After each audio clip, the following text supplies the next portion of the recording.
Hello everyone, welcome to the channel. So today we are going to continue our series of integrated current affairs MCQ series. Now question number 1 to 25 we have already covered.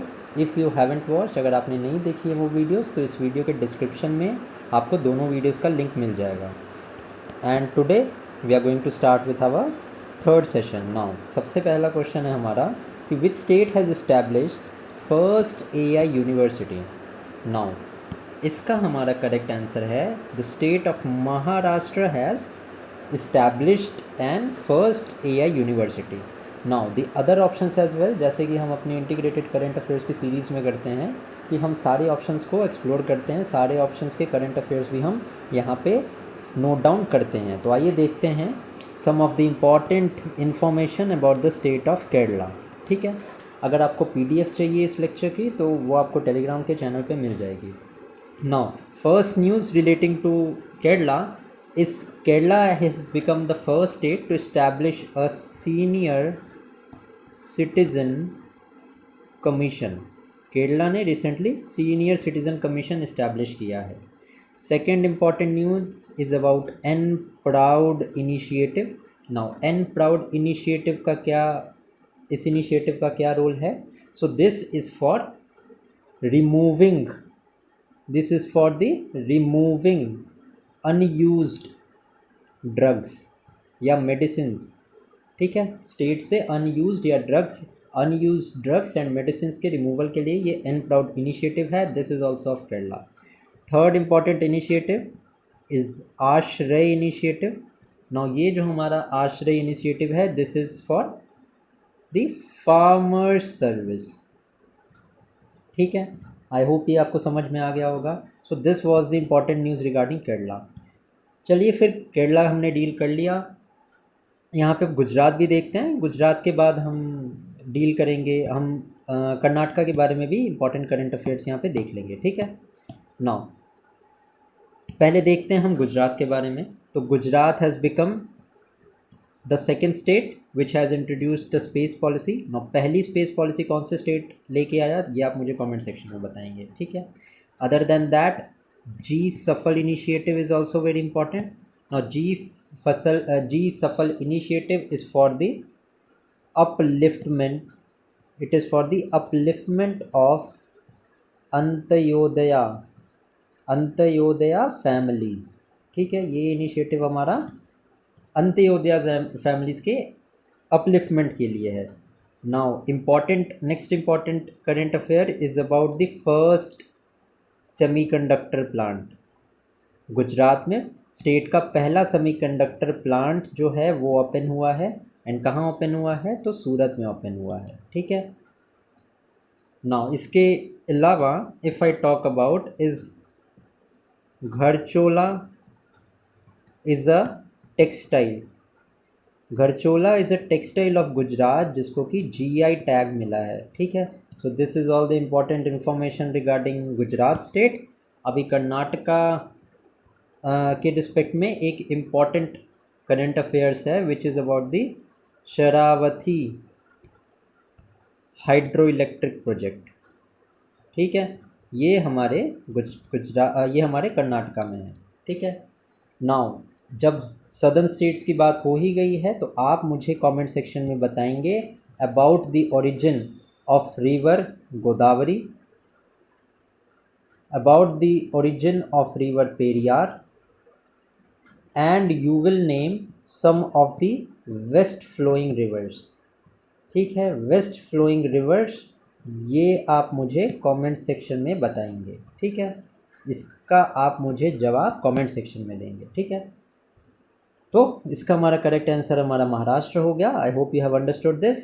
Next current affairs पे हम move करते हैं फिर. ठीक है, now which state government has launched Mana Mitra, India's first WhatsApp based governance platform.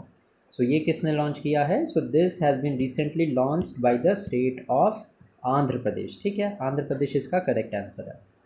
Now another important information अगर मैं बात करूं about the apps to be particular, तो महाराष्ट्र के 2 ऐप्स हैं, इसका नाम आपको पता होना चाहिए. The first one is Mahavistar. The first one is Mahavistar app. ना ये क्या एम करता है? So it aims to use the artificial intelligence और AI in the agricultural sector. ठीक है, एआई का use in the agriculture sector is a aim of Mahavistar app. इसके अलावा महाराष्ट्र गवर्नमेंट का एक और ऐप है विच इज़ आपले सरकार ऐप। ठीक है, अब आपले is a Marathi word, so you can guess from that only. ठीक है, सो यहाँ पे दो चीज़ें इंपॉर्टेंट हैं। नाउ केरला के रिगार्डिंग भी कुछ मैं आपको बता देता हूँ। सो केरला के रिगार्डिंग देयर इज़ अ के smart app. Now, what is the role of this K Smart app? So, it is used to issue birth and death certificate। Birth and death certificate को इशू करने के लिए ये के स्मार्ट ऐप लॉन्च किया गया है। अनदर टू डैट इज़ एक और बहुत इम्पॉर्टेंट स्कीम, या स्कीम आप कह सकते हो इसको, केरला की है। केरला बहुत ज़्यादा न्यूज़ में रहता है due to its very much citizen centric and governance schemes. So Kerala की एक और स्कीम है that is universal palliative care project. Now, as the older population in the state is declining, so this universal care project is for the long term and end of life care services. ठीक है, सो ये हमारे दो important apps हो गए of the state of Kerala. ठीक है, इस पर्टिकुलर क्वेश्चन का आंसर मैंने आपको ऑलरेडी बता दिया है। This is going to be हमारा आंध्र प्रदेश। ठीक है, अब मैं इसको भी अच्छे से हाईलाइट कर देता हूँ, महाराष्ट्र। ठीक है, ताकि आपको प्रॉब्लम नहीं होगी। इसको मैं ऐसे हाईलाइट कर देता हूँ। ठीक है, it will be easy for you to revise then. Now let's move to the next thing which is about the India's first open air art wall museum was inaugurated. ये एज नहीं, यहाँ पे डब्ल्यू ऐड कर देना, was inaugurated eight. सो ये कहाँ inaugurate हुआ था? सो इसका हमारा करेक्ट आंसर है it was inaugurated in new Delhi. ठीक है, doctor Jitendra Singh is also minister of the central government. He has inaugurated this first open art wall museum. ठीक है, अब अगर मैं म्यूज़ियम टू बी स्पेसिफिक की मैं बात करूँ तो मुंबई में एक म्यूज़ियम पीएम मोदी ने इनाग्रेट किया था। ठीक है, वो म्यूज़ियम का नाम क्या था? So the name was Banjara विरासत म्यूज़ियम। सो दिस बंजारा विरासत museum was inaugurated in Mumbai and इसका क्या लिंक है? लिंक ये है कि Banjara is a scheduled tribe community. It is an ST community of Maharashtra. Now एक और particularly vulnerable tribal group of Odisha was in news recently। ठीक है, एक PVTG है ओडिशा की which was in news recently, जो कि मानकीडिया कम्युनिटी है। ठीक है, इनको कम्युनिटी राइट्स दिए गए थे और ये क्वेश्चन मैंने कवर भी किया है पहले की वीडियोज़ में। So Mankidia is a PVTG of Odisha. ठीक है, एक क्वेश्चन मैं आपसे ये पूछूंगा कि अंडमान एंड निकोबार की एक PVTG है या ट्राइब है, ठीक है, जिन्होंने एक्सरसाइज किया था फर्स्ट टाइम वोटिंग राइट्स। कौन सी वोटिंग राइट्स? तो 18th लोकसभा का जो करेंटली इलेक्शन हुआ था लास्ट ईयर, वहाँ पे इस ट्राइब ने वोटिंग राइट्स एक्सरसाइज किया था for the first time. What is the name of the tribe? This you will tell me in the comment section. ठीक है, नाउ कोलकाता मैंने ऑप्शंस में इसीलिए इंक्लूड किया है क्योंकि कोलकाता में भी एक म्यूज़ियम है which was inaugurated recently, which was India's first renewable energy. Okay, India's first renewable energy museum. ठीक है, ये जो था ये रिसेंटली इनाग्रेट हुआ था कोलकाता में। सो कोलकाता का ये आप लिंक याद रखना। ठीक है, इस क्वेश्चन का करेक्ट आंसर हमारा न्यू दिल्ली होगा। आई होप आपको ये क्लियरली समझ में आ गया होगा। ठीक है, let's now move to the next thing that is what is the limit for the NEFT transaction. ठीक है, आप बैंक्स में जाते हो तो दो टाइप के ट्रांजेक्शन होते हैं। एक तो होता है RTGS, real time gross settlement, and एक होता है नेफ्ट। ठीक है, नाउ नेफ्ट की ट्रांजेक्शन की लिमिट क्या है?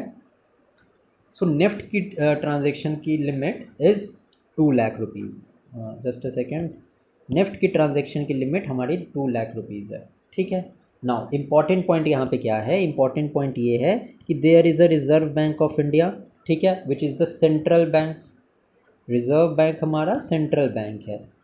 ठीक है ना। रिजर्व बैंक के अंदर में दो फैसिलिटीज़ हैं टू ट्रांसफ़र द फंड। सबसे पहले है नेफ्ट एंड दूसरा है हमारा RTGS। Now if I talk about NEFT तो इसकी लिमिट है 2 लाख रुपीज़। ठीक है। RTGS की ट्रांजेक्शन की there is no limit. Okay. Now next important thing is about the UPI। अब UPI को ओन कौन करता है? यहाँ आपको पता होना चाहिए कि UPI is not owned by RBI but UPI is owned by national payment corporation of India, that is NPCI। ठीक है।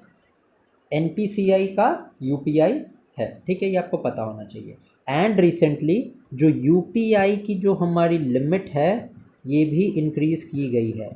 Now if I talk about UPI तो प्रेजेंट UPI की जो लिमिट है दैट इज़ 5 lakhs।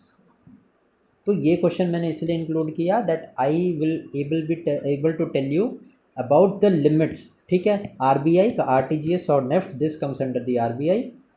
UPI जो है वो NPCI का है, RBI का नहीं है, ये आपको पता होना चाहिए।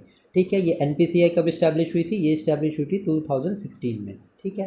भीम, ठीक है, भारत इंटरफेस, ये एक भीम है, भीम ऐप है। भीम ऐप किसका है? वो भी NPCI का है, ये आप ध्यान रखेंगे। ठीक है। तो आई होप आपको ये समझ में आ गया होगा। इस क्वेश्चन का करेक्ट आंसर इज़ 2 lakhs। ठीक है। Let's now move to the next question. Now अब ये हमारा क्वेश्चन है about the UN Vesak day. The UN Vesak day was recently celebrated in which country? Now सबसे पहले तो आपको ये पता होना चाहिए कि जो ये वेसक डे है this is related to Buddhism. ठीक है। नाउ ये कंडक्ट हमारा किया गया है वियतनाम में। ठीक है। Vietnam is the correct answer to this question. Now Vietnam is very much in news. Why it is in news? कि सबसे पहले तो यहाँ पे एक UN वेसक डे सेलिब्रेट किया गया है। Second important thing about Vietnam is, मैं थोड़ा सा मार्कर आई ट्राई की, थोड़ा सा मैं मार्कर तो थिक करने की कोशिश करता हूँ। ठीक है। हाँ, तो वियतनाम की अगर बात करें तो वियतनाम ने 10 ईयर्स का गोल्डन वीज़ा प्रपोज किया है, गोल्डन वीज़ा फॉर इंडियंस। ठीक है। This is currently being proposed, has been proposed by Vietnam. इसके अलावा इफ़ आई टेल कि एक लोथल में maritime complex will be conducted, maritime complex will be inaugurated at Lothal.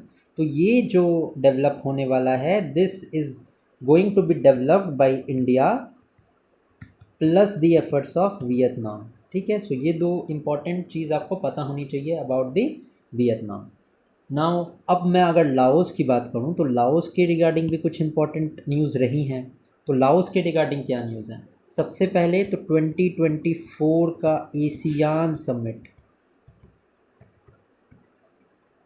ये लाओस में हुआ था। ठीक है। अब लाओस में कौन सी जगह पे हुआ था? तो ये हुआ था वेनेशिया में। ठीक है।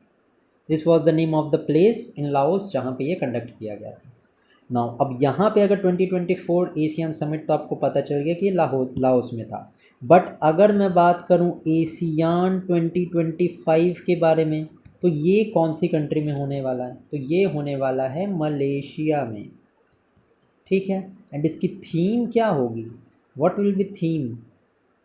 तो थीम इसकी होने वाली है, the theme is inclusivity, inclusivity and sustainability. ठीक है। Inclusivity and sustainability will be the theme of the ASEAN 2025 summit. ठीक है। नाउ आपको मुझे ये बताना है कमेंट सेक्शन में कि क्वाड 2025 कहाँ कंडक्ट होने वाला है। एंड ये क्वेश्चन बहुत इंपॉर्टेंट है, ये आप मुझे कमेंट सेक्शन में बताओ। Now if I talk about India तो इंडिया से रिगार्डिंग भी बहुत इंपॉर्टेंट न्यूज़ है। क्या है तो मैं बताता हूँ। इंडिया में रिसेंटली कंडक्ट हुआ है the international yoga day, international yoga day was celebrated. अब ये कब होता है इंटरनेशनल योगा डे? ये होता है हमारा 21 जून को। सबसे पहला पॉइंट तो ये है हमारा। दूसरा इम्पोर्टेंट पॉइंट क्या है? दूसरा इम्पोर्टेंट पॉइंट है ये हुआ कहाँ पे, कंडक्ट कहाँ पे हुआ? तो ये हुआ था विशाखापट्टनम में। ठीक है, आई होप आपको समझ में आ गया होगा। सो ये सारी इन्फॉर्मेशन यहाँ पे इम्पॉर्टेंट है आपके लिए। इस क्वेश्चन का पर्टिकुलरली करेक्ट आंसर हमारा वियतनाम होने वाला है। I hope you have understood this. ठीक है, let's now move to the next question. Now अब हमारा क्वेश्चन नंबर 31 है, is which country is the first country to impose a climate impact fee? So अगर मैं करेक्ट आंसर की बात करूँ, so Hawaii has become the first US state जिसने कि इम्पोज किया है a climate impact fee. Now हवाई से रिगार्डिंग एक चीज़ आपको पता होनी चाहिए, एक एक्टिव वॉल्केनो है हवाई में, एक एक्टिव वॉल्केनो है, the name of which is mount Kilauea, Kilauea, yes this is the name, this is in Hawaii, ये आपको पता होना चाहिए। ठीक है, अब पनामा भी न्यूज़ में रहा है। अब if I talk about Panama तो आपको ये पता होना चाहिए कि recently belt and road initiative है, बेल्ट एंड रोड इनिशिएटिव है, एंड ये कौन सी कंट्री का इनिशिएटिव है? ये है चाइना का इनिशिएटिव। करेंटली जो है पनामा ने विड्रॉ किया है बेल्ट एंड रोड इनिशिएटिव से। ठीक है, पनामा ने रिसेंटली विड्रॉ किया है। नाउ अगर मैं बात करूं यहाँ पे चाइना के बेल्ट एंड रोड इनिशिएटिव की, तो यूएस ने चाइना के अगेंस्ट इस चाइना की belt and road initiative policy को अपोज करने के लिए इसी तरह का एक इनिशिएटिव लॉन्च किया था। अब उस इनिशिएटिव का क्या नाम है? सी अभी करेंटली दो इनिशिएटिव वैसे रन कर रहे हैं। एक तो है India middle east economic corridor. ठीक है, अब इसमें कौन कौन सी कंट्रीज़ है? इसमें इंडिया को कनेक्ट किया जाएगा with the middle east, and middle east Iran होते हुए यूरोप कनेक्ट होने वाला है, from Italy to France to Greece. ठीक है, ग्रीस तक के पोर्ट्स यहाँ पे कनेक्ट होने वाले हैं। एंड सेकेंड जो इनिशिएटिव था अमेरिका का, दैट वाज BBW। ठीक है, BBW जो था वो अमेरिका का इनिशिएटिव था, जो तो 2017 या 18 का इनिशिएटिव था, which was also known as build back better world. ठीक है, सो ये आई होप आपको समझ में आ गया होगा। नाउ डेनमार्क, अब डेनमार्क से रिलेटेड कोई इंपॉर्टेंट न्यूज़ है क्या? बिल्कुल है। डेनमार्क की अगर मैं बात करूं तो सबसे पहले तो यहाँ पे ये न्यूज़ है कि डेनमार्क July 1 से the Denmark will assume the presidency of the council of the European union. European union council का प्रेसिडेंट बनने वाला है Denmark from the 1 July 2025।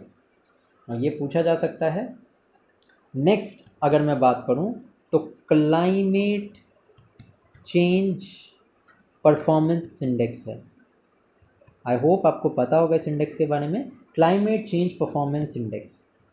Now इसमें जो हाईएस्ट रैंक मिली है दैट मिली है डेनमार्क को। ठीक है, अब हाईएस्ट रैंक का मतलब फर्स्ट नहीं है, यहाँ पे फोर्थ रैंक है। Why? Because very high standards जो होते हैं क्लाइमेट के, वो top 3 positions were empty, they were not filled, because कोई भी कंट्री ऐसी नहीं थी that was able to fulfill the criteria to become the top 3. So the best performing countries in this climate change performance index was Denmark. Now आपको मुझे comment section में बताना है कि इंडिया का रैंक क्या था क्लाइमेट चेंज परफॉर्मेंस इंडेक्स में। ठीक है, ये आप मुझे कमेंट सेक्शन में बताना। ठीक है, now let's proceed to the next question then. अब है हमारा next question about the Yashoda AI। Now Yashoda AI recently seen in news was launched by, तो ये किसने लॉन्च किया था? Now this was launch by the national commission for women. ये आपको पता होना चाहिए, this is very much important. Now अगर मैं बात करूँ यशोदा AI की, तो इसका पर्पस क्या था? So this was to use the AI for women empowerment, AI for women empowerment. ठीक है, I hope you have understood this. Now, if I talk about the National Commission for Women, आपको ये पता होना चाहिए कि this is not a constitutional body, ठीक है, ये एक कॉन्स्टिट्यूशनल बॉडी नहीं है। एंड ये इस्टेब्लिश कब हुई थी? ये हुई थी 1993 में इस्टेब्लिश। इसके अलावा if I talk about the chairman, chairman अभी रिसेंटली किन ने बनाया गया है of the national commission for women? Now the chairman is Vijaya Kishore Rahatkar. She is currently the chairman of the national commission for women. Now अगर मैं बात करूँ some of the initiatives that are taken by the national commission for women, तो एक तो हो गया Yashoda AI. इसके अलावा अगर मैं बात करूं तो मैं यहाँ पे एक इनिशिएटिव लिखता हूँ, that is Suhita, which is a 24/7 helpline which has been released by the National Commission for Women। ठीक है, I hope you have understood this. Now यहाँ पे एक और ऑप्शन मैंने इंक्लूड किया है about the ministry of women and children development. Now this is equally important. Why this is important? अब मैं यहाँ पे ऑप्शन ए डाल के इसका इलेबोरेशन दे रहा हूँ यहाँ पे, ठीक है, ये आप समझ जाना। पीडीएफ इसकी एनोटेड पीडीएफ जो मैं यहाँ पे पढ़ा रहा हूँ, that will be available in the Telegram channel after this video, ठीक है। Now talking about this ministry of women and children development, इनके कुछ इनिशिएटिव हैं। सबसे पहला तो शी बॉक्स पोर्टल है। शी बॉक्स पोर्टल ये हमारे नेशनल मिनिस्ट्री ऑफ वुमेन का है। इसके अलावा there is an another initiative that is mission Shakti. तो ये बहुत इम्पॉर्टेंट है because this is an umbrella scheme. This is an umbrella scheme, ठीक है। ना इसके दो कंपोनेंट हैं, इन कंपोनेंट्स के नाम भी याद रखना क्योंकि क्वेश्चन ऐसे आ सकता है कि द फॉलोइंग कंपोनेंट, जिस दो कंपोनेंट के मैं बात कर रहा हूँ, that is related to which mission, ठीक है। So the first component is Sambal, second one is Samarthya, ठीक है। These are the two components of the mission Shakti which is under the ministry of women and children development, ठीक है। इस question का particularly correct answer हो जाएगा हमारा national commission for women. Let's now proceed to the next thing, that is the newest member of the new development bank. ये कौन अभी रिसेंटली बना है? So the newest member of the new development bank अभी recently बना है Algeria, ठीक है। Now talking about the new development bank, अगर हम न्यू डेवलपमेंट बैंक की बात करें तो इसके बारे में आपको पता होना चाहिए। Now this first of all you need to know कि इसको ब्रिक्स डेवलपमेंट बैंक भी बोलते हैं। It is also known as the BRICS development bank. Now ये इस्टेब्लिश कब हुआ था? इसका ईयर ऑफ इस्टेब्लिशमेंट भी इम्पॉर्टेंट है, जो कि ये इस्टेब्लिश हुआ था 2015 में। Next important thing is about the headquarter, कि हमारा न्यू डेवलपमेंट बैंक का हेडक्वार्टर कहाँ है? तो इसका हेडक्वार्टर है शंघाई में, ठीक है। ये तो हो गई न्यू डेवलपमेंट बैंक की बात। अब यहीं पे मैं इसको लिंक करता हूँ with the BRICS. Now BRICS का लेटेस्ट मेंबर कौन है ये मैं आपको बताता हूँ। लेटेस्ट मेंबर है इंडोनेशिया, जिसने अभी ब्रिक्स ज्वाइन किया है। आपको मुझे बताना है, मैं अभी दो कंट्रीज़ के नाम लूँगा, ठीक है। वो दो कंट्रीज़ के नाम है, सबसे पहला तो है बेलारूस एंड दूसरा नाम मैं लेता हूँ सऊदी अरेबिया का, ठीक है। आपको मुझे बताना है कि क्या ये दोनों के दोनों मेंबर हैं ब्रिक्स के, या फिर ए है या बी नहीं है, या फिर बी है ए नहीं है, ठीक है। So which of these two options is correct, और both of them is correct, और either of them is correct, और none of them is correct, this will tell me in the comment section. तो BRICS के member कौन से हैं? I hope आपको समझ में आ गया होगा। Now talking about Angola here, now Angola is also an important, why? Because India plus Angola, इन दोनों के बीच में a memorandum of understanding, that is a MOU was signed, ठीक है। एंड एग्रीकल्चर से रिलेटेड एंड बहुत सारी चीज़ के रिलेटेड अंगोला के साथ MOU साइन किया है इंडिया ने, so this becomes equally important, ठीक है। नाउ ईरान से रिलेटेड फिर क्या करंट अफेयर्स न्यूज़ में हो सकता है? तो अभी इज़राइल और ईरान का कन्फ्लिक्ट जो है वो न्यूज़ में रह सकता है, ठीक है। न्यूज़ में है भी, क्यों है? क्योंकि इज़राइल ने एक ऑपरेशन रन किया था, ठीक है। इज़राइल ने एक ऑपरेशन रन किया था which was targeted against the nuclear establishments of Iran, ठीक है। आपको बताना है उस ऑपरेशन का नाम क्या था। एंड ईरान ने रिटेलिएट किया था इसराइल के अगेंस्ट, ठीक है। Iran targeted the military establishments of Israel by the name of operation true promise. तो ईरान के ऑपरेशन का नाम तो ऑपरेशन ट्रू प्रॉमिस था। इसराइल ने जो ऑपरेशन लॉन्च किया था ऑन ईरान, इस ऑपरेशन का क्या नाम था? This will tell me in the comment section, ठीक है। Let's now move to the next question, जो कि है हमारा D9 recently seen in news is it a vaccine और इज इट अ रॉकेट और लोकोमोटिव और diesel? So the correct answer to this question is it is a locomotive. Now D9 is a 9,000 horsepower locomotive. It is a 9,000 horsepower 9,000 horsepower locomotive which is dedicated to Indian Railways, obviously by the Prime Minister. Now this was built in Dahod. Because it was built in Dahod and Dahod is in Gujarat, so इसका नाम यहाँ पे D9 रखा गया है, ठीक है। D stands for Dahod and 9 stands for the 9,000, ठीक है। I hope you have understood this. So this is all about this question. Talking about the rockets, तो इंडिया का रॉकेट PSLV भी है, GSLV भी है। रिसेंटली GSLV का नाम चेंज करके LVM-3 कर दिया गया है, ठीक है। ये आपको पता होना चाहिए। So this is all. हाँ, डिजीज़ के रिगार्डिंग एक रीसेंट डेवलपमेंट हुई है about the trachoma disease. Now recently India successfully eliminated the trachoma.